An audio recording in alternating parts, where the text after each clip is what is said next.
a new week. You know what time it is. This is Friends Talking Nerdy. Thank you all for joining us. This is Tim Jelsma, and with me I have the greatest legal mind of the Pacific Northwest.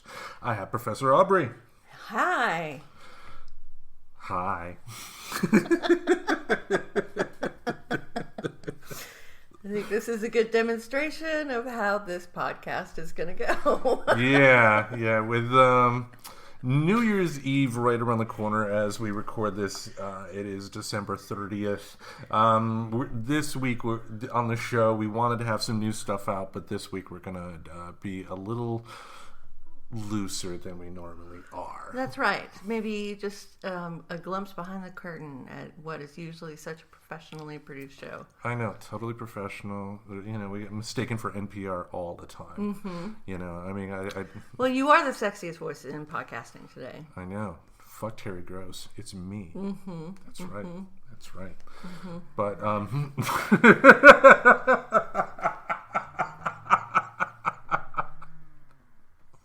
something just happened here.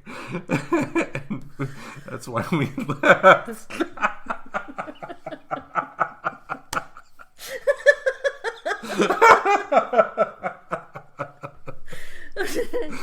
I'm sure this is really amusing. It is to me. That's all that counts. But yeah, figured we'd fire up the microphone here and see what interesting results we have. But we do got a couple of things I know we can definitely touch upon. And that's one, we had loss in the pro wrestling world. That's right. Yes, I believe it was this past Saturday. I hop onto Twitter and find out that AEW star Brodie Lee had passed away at the age of 41. It turns out he had a non-COVID related illness to his lungs that ended up causing it. You know, there was a brief little flare of conspiracy theories, essentially people online stating that he must have died of COVID or something like that, and AEW is trying to cover it up. But there have been enough, reporters that have legitimately looked into that because, with everything going on, you gotta look, to see if a company's doing everything, and everything was on, legit. I mean, he did not die of COVID, but just what a shock. I mean, that blew me. That blew my mind. I mean, just he's younger than me, and he was just on the cusp of getting big. He had to debut with a new company at the worst possible time at the very start of the pandemic, and just wrestling relies so much on that audience interaction that just it's too bad you started watching wrestling this year of all years just because of the lack of crowds. But I think you mentioned you've been to a live show before, right? Mm-hmm. Yeah. But Brodie Lee. I mean, I know you don't have much familiarity with him, but from what I've shown you, what was your impression? Well, his character is very obviously like silent and standoffish, like the portrayal of this. What are they called? The group he's in? Yeah. The Dark Order. The Dark Order. He's the exalted one. The exalted one in the Dark Order, right. So, it was a villainous character. Mm-hmm. So it's kind of interesting. I haven't felt that emotional about his passing, even though he was such a young man, which is sad. Mm-hmm. And obviously had a family, which is sad. But I don't feel like I got to know him or anything through that character. Like it was a very inaccessible character. Yeah, I mean, And I think, if anything, that, having him as a leader of that group, because they kind of do things a little differently than WWE. When WWE has a new performer that comes to the company with a big name, a lot of times that person, once they debut in the company, is shot right to a championship match, and they're the champion, blah blah blah. But AEW does theirs a little differently because they want to give that more of a realistic feel. They do have a ranking system based on wins and losses, how they accumulated through the storyline, and you got to reach certain criteria to get that. So this was a way to kind of keep him busy but build him up, so when they were ready to get put him on a world title hunt, and you don't bring a person like him into your company without getting the world title on him at some point. Once that came, then he'd be able to express his character more. But I think of him, and I just think of, it's 2 words: wasted opportunity. What do I mean by that? I mean, he'd been in the WWE for almost a decade before he came to AEW, and he had a presence. People were aware of him, but he was never put in a spot to really shine. He had moments here and there, and that's why fans like myself gravitated towards him and wanted to do our part to help his character succeed by showing our enthusiasm for it. But he was never able to do that, and then coming to AEW, that was his chance. A new national company that has cable TV exposure, comes out and, makes you one of their, first few big stars. Who knows? If he had remained alive a couple years down the line, who knows where he would have been. But it's overall just a sad loss by all accounts. He was definitely a dedicated family man. And seeing some of the clips, as we record this, it is Wednesday night. Wednesday night is the regular airtime of AEW Dynamite, their wrestling show on TNT. And tonight they had, it was kind of like a memorial show. And before we recorded, saw a little clip on Twitter of the end of that show where Brodie Lee's son and wife came out, and just everybody's sad, and just get the Kleenex ready for that. But by all accounts, he was a good guy. He will definitely be missed, but I wish there was a chance for him to actually be the big star, because to me, who do people love in the movies most of all in terms of action movies or genre movies like that? They love the villain. And the more powerful the villain, the more powerful the baby face you have to come to face him. So it's just wasted opportunity. He should have been more huge than he was already. But by all accounts, good guy, great in the business, and the outpouring that people online and in both wrestling companies have shown just shows what kind of character he had. So anyway, let's move on to something that pissed us off. All right. What was it? That was a movie you wanted me to watch. Tell the folks about that movie. It's called Holiday Sparkle. It's not called Holiday Sparkle. It can't be. No, it is not called Holiday Sparkle. That needs to be a movie now. Happiest Season. Happiest Season. I had the H and the S right. Holiday Sparkle. Holiday Sparkle. So, Happiest Season is a movie involving a lesbian couple that has issues over the holiday period. And it was really awful. And I wanted it to be good, and I guess that's why we were pissed off. We were pissed off at the characters. Just almost everything in the movie, and for the positives, I still will try and bring some positive out of this. As far as the cinematography of the movie, it was fine. It felt like a movie. I mean, it was originally intended to be in theaters, but due to the pandemic, it was sold to Hulu, and that's where it debuted. But I mean, it felt like a lived-in world. I mean, I liked all that, but yeah, to your point, just.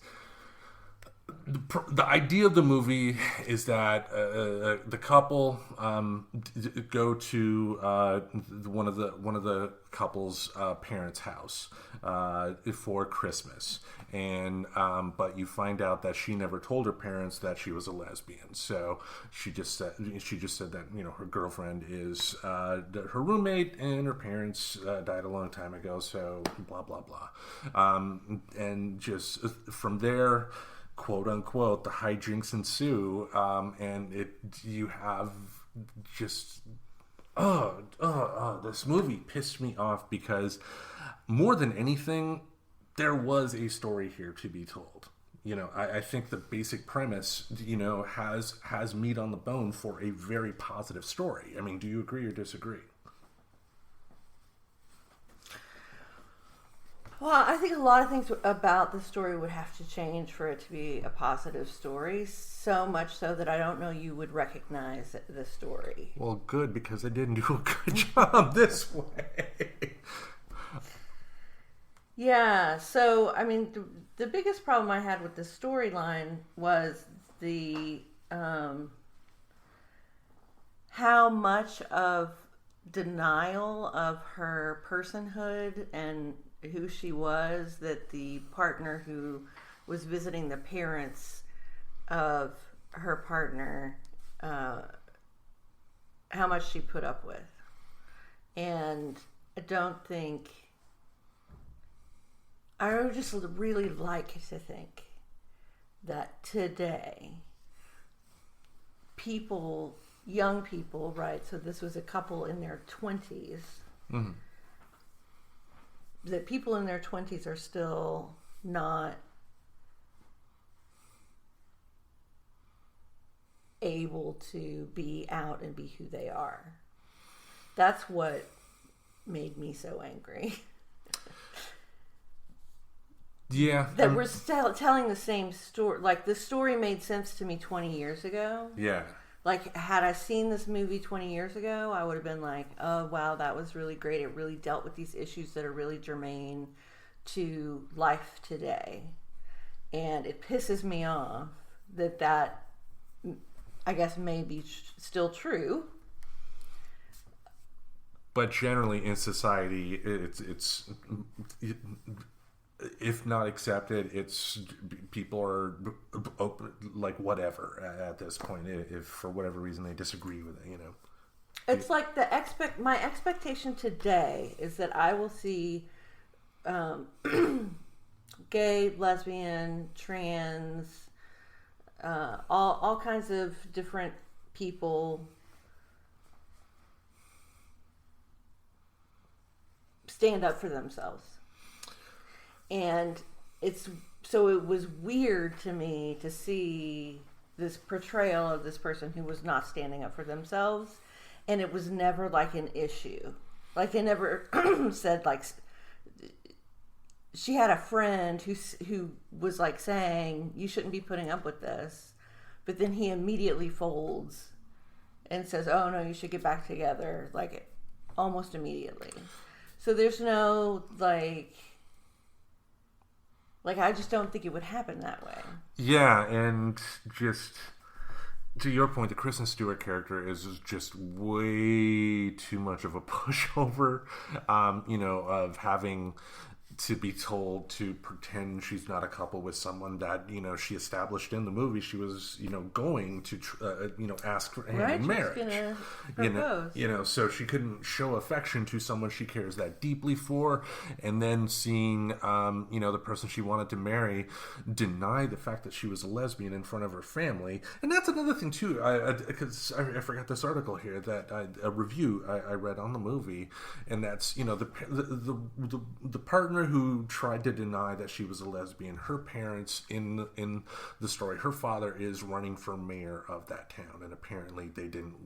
She assumed that they would not want it known that their daughter is a lesbian. But the reviewer that I read here, I'm surprised I didn't think of this the other day. Said Dick Cheney had a lesbian daughter in 2000 when he was running for president on the Republican national ticket. That was no problem then. And I think that would be, I would like to think in most parts of the country, I know there are exceptions to the rule, but I would like to think that most people wouldn't have this sort of a reaction. Right. The existence of the lesbian daughter would be a non-issue. Yeah. Yeah. Yeah, but... So it felt like out of time, like not fresh, not interesting. It felt like a story that has already been told. It was, an old take. Because it made me feel, because I told you the other day, it felt like that Frank Oz movie from the 90s, In and Out. But if anything, too, think about it. It's just like, the movie wasn't resolved until the heterosexual white couple were hugging and everything was fine at that end when they accepted. Once they accepted, then everybody was happy.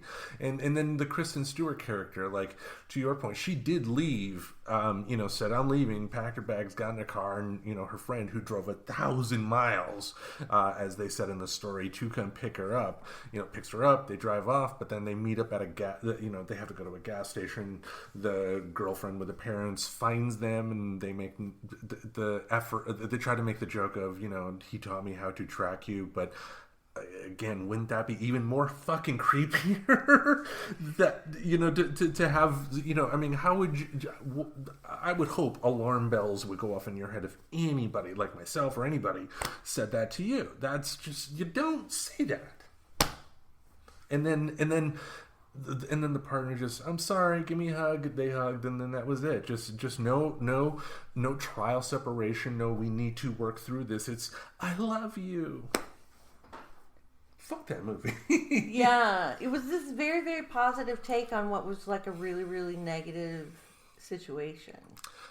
It's just that, and again, if you watch it and.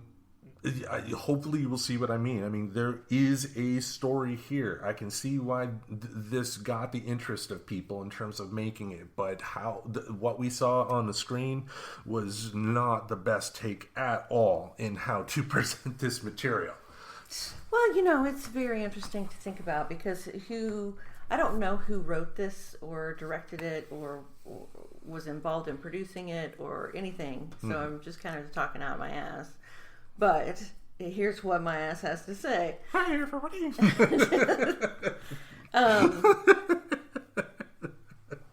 Right, if there weren't people who have some lived experience related to the content of the art,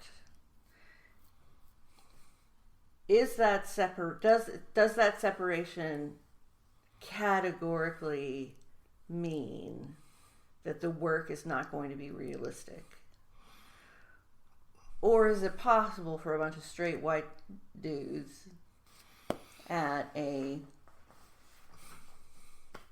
Sony or whoever made this originally, are they gonna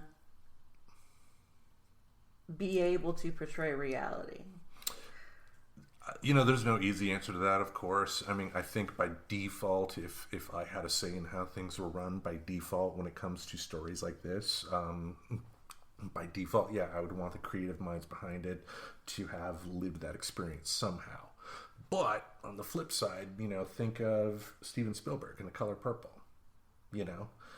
He had, with, being Jewish, he was able to equate, the experiences that, not only he had, but, the Jewish community. And even at that time, I think that was right around the time too, that he optioned Schindler's List. So, he knew of, Jewish history and whatnot. So I think he was able to draw from that and bring it to that story that's, that still a well-regarded movie, rightfully so. So it can be done, but I think the default setting for stuff like this should be, let's get people that are directly affected by this too. And I guess my only thing would be, and like on up the chain, like ultimately whoever's greenlighting it, like that level of decision making, there should be representation.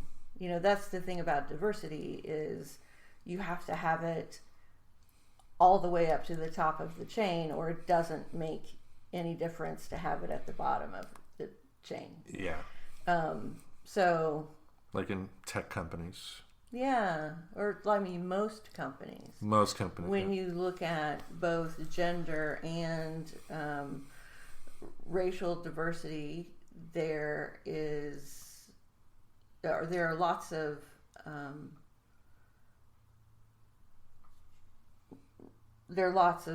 younger workers that are more diverse, whereas the people who've been in the company for longer, or people who have more experience, are not diverse. And we haven't seen it trickle up.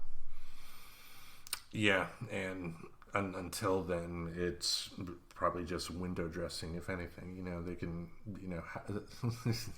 big tech companies can definitely, after having worked in one, I've seen it to where, like the promotional material, all the, inter-office material and whatnot, just well represented on screen in terms of training materials or ads or something like that. But in the store, there was definitely a very low ceiling for, for folks. In fact, the place I used to work at, and this was in the news last year, where it was sued for racial discrimination, for like $750,000 or something like that. So,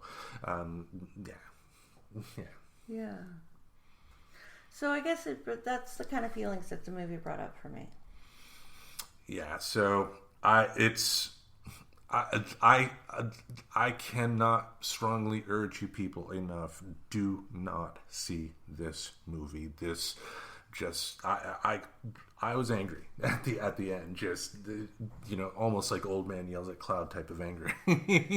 And just, this is an opportunity, because you had mentioned too, the one reason you wanted to watch it was the LGBTQ community doesn't have a big plethora of holiday movies. Right, exactly. I think it's the first holiday movie that features a LGBTQ couple as the primary subject. Protagonist, yes. Yes, the protagonist. 3 syllables. No, 4.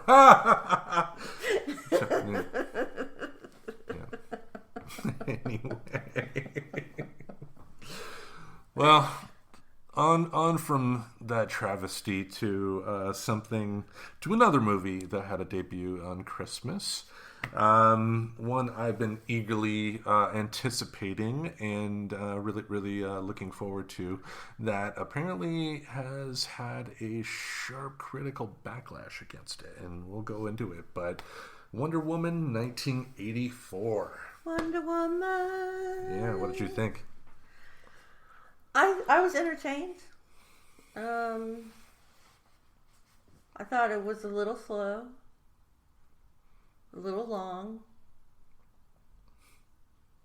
but entertaining. Okay. This episode of At the Movies was brought to you by...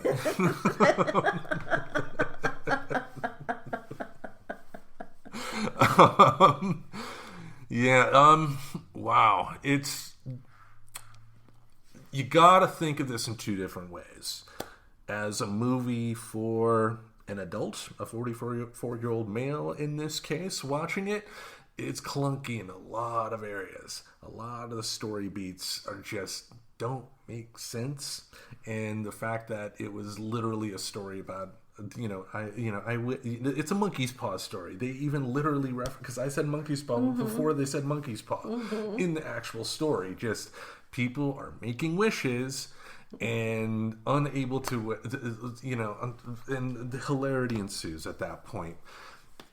So that's one way of looking at it. Another way of looking at it, however, is this. I would be interested in seeing young kids' reaction to this. Because you take a look at kids' entertainment, in terms of cartoons especially, cartoons have gotten a lot more abstract than, what they were in our time. Just like, you thought Ren and Stimpy in our time was abstract. Things have gotten a little crazier.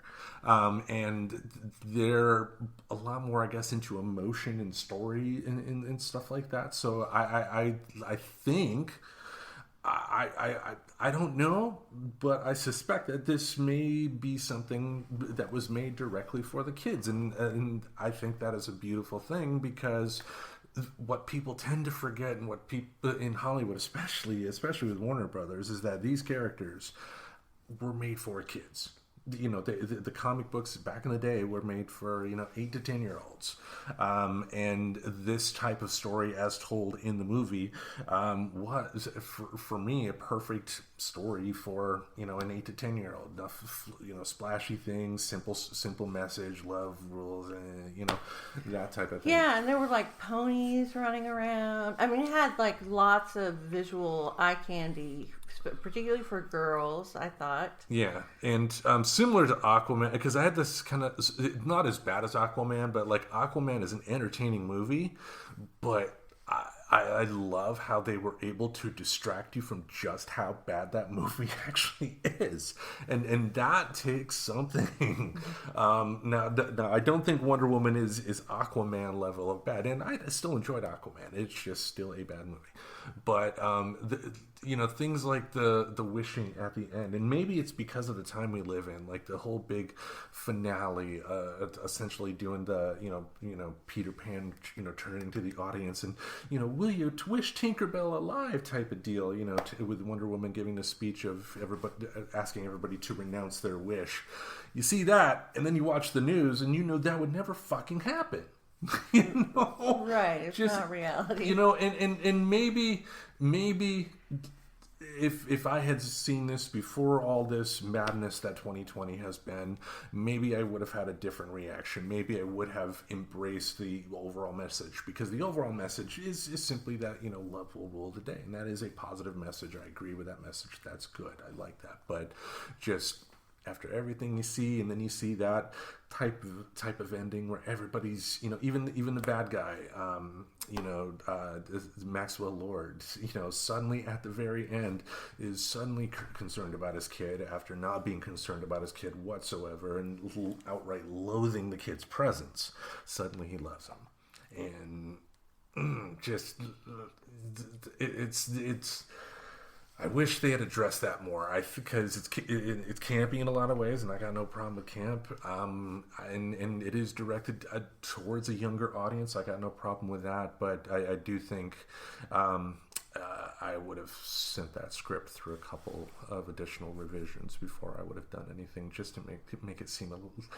Because the premise was very much, once you realize that they were going with the wishing, the monkey's paw type of deal, there was only so many things they could do, and just they could have done something else. And let's talk about Wonder Woman. And the fact that she was totally willing to let another human being die just because Steve Trevor inhabited that guy's body. Right. Fuck. Just, you would think her overall, I get it. Being able to be reunited with a loved one that had died a long time ago would be great. And I got no problem with her spending some time, but she didn't want to renounce the wish once she realized what was going on. She wanted to keep that going, and that's a little too selfish for my... I don't see Wonder Woman doing that. What are your thoughts on that? Well, I guess I don't have... Or maybe I don't feel like Wonder Woman is subject to such high moral scrutiny myself. Why do you say that? Because I didn't really feel the same way about that situation. I didn't feel like Wonder Woman wouldn't have done that.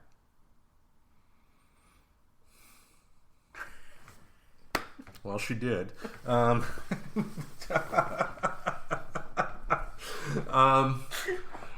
Yeah, I don't know. That just struck me. That just really struck me as wrong, though. But let's talk about some of the good things they did, though. Just Gal Gadot. I can't say enough about. Yeah, she's great. She's very charismatic. Let's be honest here. She's the female Schwarzenegger. That's how she's going to go going forward. I mean, because she doesn't have much range as an actress, and I don't think she would necessarily disagree with that assessment. But as we can see, with the right type of roles and the right type of director, you can bring out a lot from her. And as far as what she has done with Diana Prince and Wonder Woman, that was great.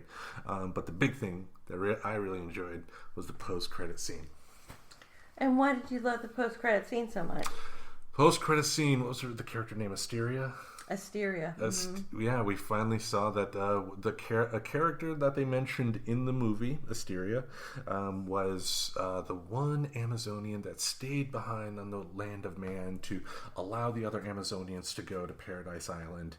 And she sacrificed herself, but then at the end, you find out she's alive, and she's played by Linda Carter. Mm-hmm. That was awesome. Mm-hmm. It was great to see Linda Carter again. Mm-hmm. Looking great. They really should have just ended it at that point. Just had the 1970s theme song playing at that point. That would have been Wonder Woman. Yeah, but I put it this way: Wonder Woman 1984 is not a perfect movie. There will be some times to where you're going to be like, huh? But with a movie like this, don't overthink it, I say. Some of it is you're going to be like, huh, but what they do well, they do really, really well. Kristen Wiig as Cheetah had some good moments, but I think the issues I have with that character don't have anything to do with her, but the material she was given. Diego Luna as well as Maxwell Lord. Again, great performance, but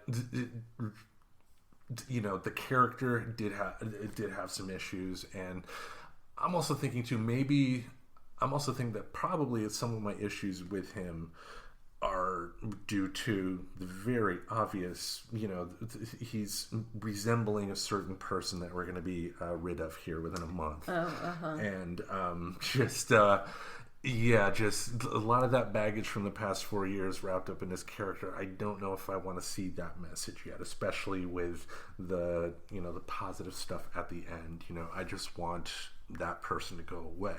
Mm-hmm. So I'm thinking, for me, maybe I'll give this a year or so, once things have gone back to what we would consider more normal, and give this a revisit. And I think I'll probably have a somewhat better reaction at that time. But I think I liked it, but I think a lot of my opinions of the movie on the negative side are more due to just when it was released and everything else in the world. So, which doesn't mean it doesn't have its flaws, but at the end of the day, you're going to enjoy yourself, and that's what these movies are there for. This is not Citizen Kane. This is not The Godfather. It's a comic book movie. If you have a good time, flaws and all, then it's a well-made movie, right? Right. That's right. And like I said, I did enjoy it. Mm-hmm. Mm-hmm. All right, so anything else we want to talk about? I don't have anything else to talk about. Do you? No, we are going into year 4 on the show. That is so incredible. Yes. It's great that it's been around that long. Yeah, and it's definitely evolved over time, but it's still chugging along. I can't believe it. It's crazy. Yeah. But I wonder who your longest term listener is. Me. Well, clearly that's of course. Yeah. Of course you are, but other than you, I wonder who. Who knows? If you think you're the longest running listener on the show, contact us at FT Nerdy and let us know. Right? Yeah, totally. Yeah. Yeah, we'll see what happens. But I hope, also for folks who listened, it looks like it did get some decent numbers. Thank you all for enjoying the special radio treat that I found, the radio version of It's a Wonderful Life. Right. Yeah, with Arthur Q. Bryan as Elmer, as the voice of Elmer Fudd as Clarence the Angel. So that was fun. Yeah, awesome. Yeah. You're like, wrap this shit.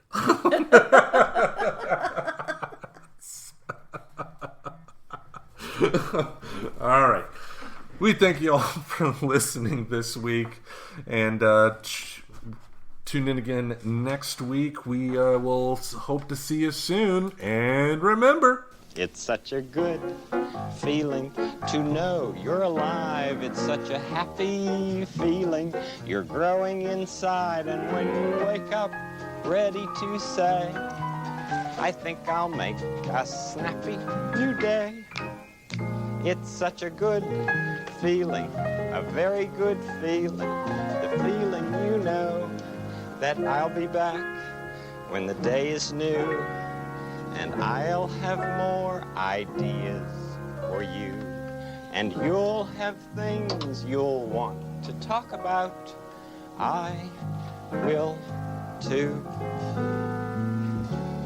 You always make each day such a special day. You know how? By just your being you. Only one person in the whole world like you. That's you yourself. I'll be back next time. Bye-bye.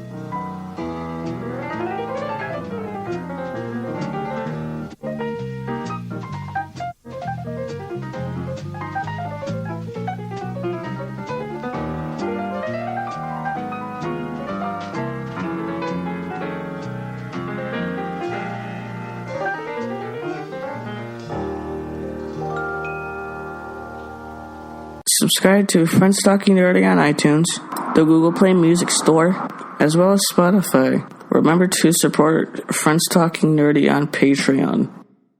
Goodbye, darling.